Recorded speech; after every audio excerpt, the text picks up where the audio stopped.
In this lesson, I'll show you how to block traffic from certain geographical locations using CloudFront, and this is also known as geographic restrictions or just geo-blocking for short.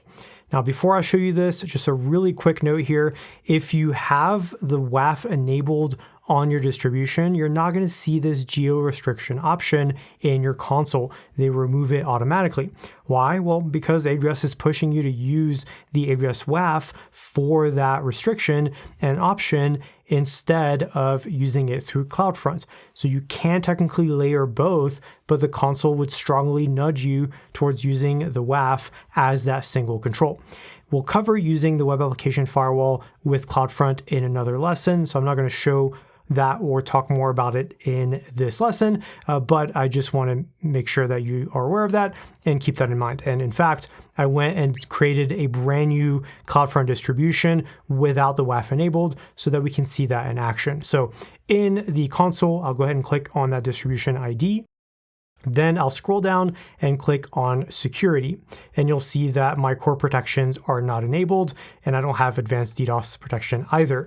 But I have this other tab below that called CloudFront Geographic Restrictions. So if I expand that and we click on edit for the countries, I can either set an allow list, so I could list the countries that are allowed access through this distribution, or instead, if I prefer, I can set a block list.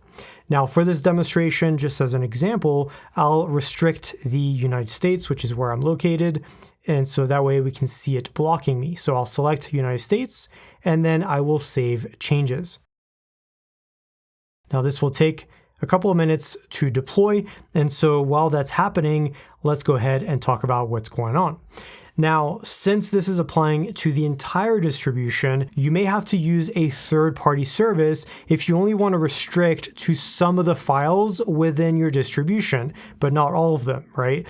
It just doesn't really support that. So you'd have to use a third-party geolocation service. You can combine that with CloudFront and you can restrict by country or by city or by zip, postal code, or even latitude and longitude. So if you use a third-party service, it's going to be a lot more fine-grained control than just full-on blocking the entire United States. You can also use another option where you can configure custom geo-blocking with CloudFront Functions or Lambda Edge. And functions are going to let you use custom JavaScript code, while Lambda Edge will let you use Node.js or Python to match regions and handle the rejection exactly how you want to do that. Now, which option should you use? Well, we can go to our handy cheat sheet, and I'll have the URL to this page in the lesson notes. It's not going to be the same as you see here, so check below the video, but I've got some more information here about that. It talks about CloudFront Functions versus Lambda at Edge and the pros and cons of each. And then we have a nice little exam cheat sheet here. So when should you use which? Well, if your requirement is just a simple whole distribution blocking, you don't need a web application firewall, then you could use native CloudFront geo restrictions, just like we're doing in this demo. If you need more complexity with your restrictions or things like path-based rules or other security features like DDoS protection baked in, you'd want to use that AWS WAF integration. If you need custom logic with JavaScript, it needs to be a lightweight, fast, and super low latency, and you also don't need to go out on the network, so no external calls. You can use CloudFront Functions. But if you need more complex logic that require a lot more computing power or that need to make external network calls, then you would have to use Lambda at Edge. Or if you need, say, city, zip, or latitude and longitude restrictions, or for specific objects only, then you would have to integrate with a third-party geo service.